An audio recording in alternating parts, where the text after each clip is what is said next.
sitting down with Amber Mayberry, correct? And she's a dancer here at Spectrum Dance Theater in Leshai in Seattle. And she is our crush of the month for February. Happy Valentine's Day. Happy Valentine's Day. Can we just take a moment to admire your fashion? Yes. Because that's one thing about being from DC. I was like, if they're going to be interviewing me, I'm not going to just wear my... Look at the ring. And your earring. Has dancing been something you always knew you wanted to do?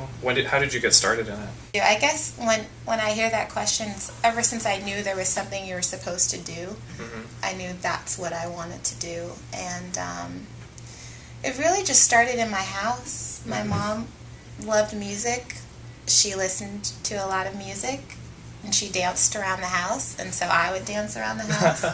And I think when I was growing up, there were music video shows on regular TV, so there was like Janet Jackson dancing around. Particularly, there's one song called Pleasure Principle, and she has on a jean jacket.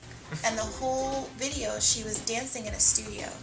And that, I really feel like that shaped my life. I say that because I was like, she's dancing in a studio, that might be what I want to do. I just want to dance around, and she looked like she was having so much fun. And then when I started doing classical ballet, that's when everything just settled in, the discipline of it. And also I think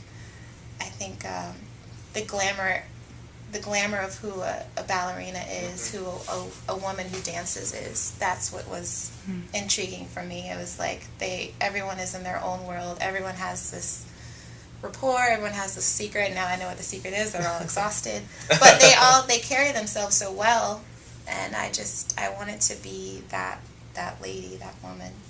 I grew up doing ballet. After high school, I went to SUNY Purchase, and that's in New York. And that's where I was kind of introduced to contemporary dance, modern dance. And I thought I had done modern dance before then, and I really hadn't.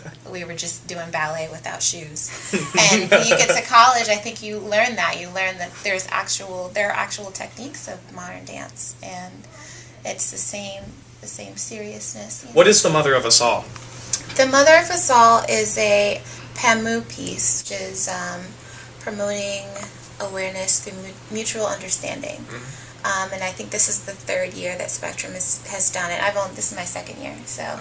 And he does pieces based on different, I guess, things going on in the world, different countries, different tragedies.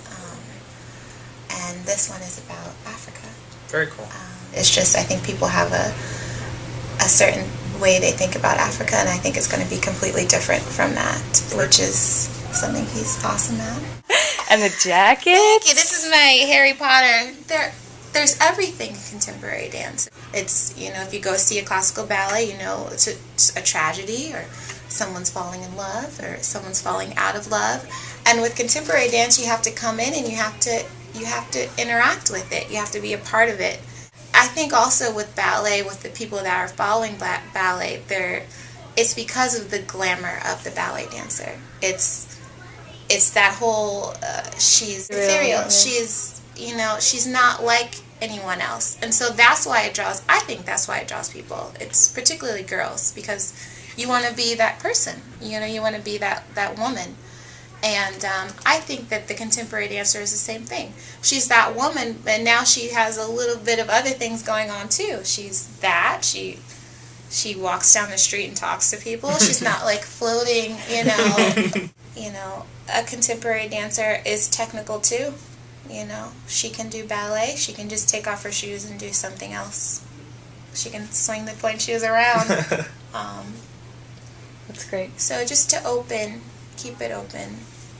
I think that's another thing I would say to kids too. Keep your mind open, and you might discover something else that you really like. Cool. Make sure you get the boots. These are from Seattle. They're from a guy on Pike Street. If there was one thing that you would tell maybe a younger you, or a teenager seeing this who's interested in dance, what would it be? What would your advice to the future be? Listen to your parents. Listen to your family, because they have your best interest, and supporting you completely.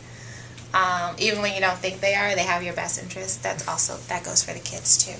Because you you always feel like your agenda is better, and that your parents are like, okay, I think we know about having agendas, and to keep pushing, to keep working hard every day, dedicate yourself to what you want to do, and it will pay off.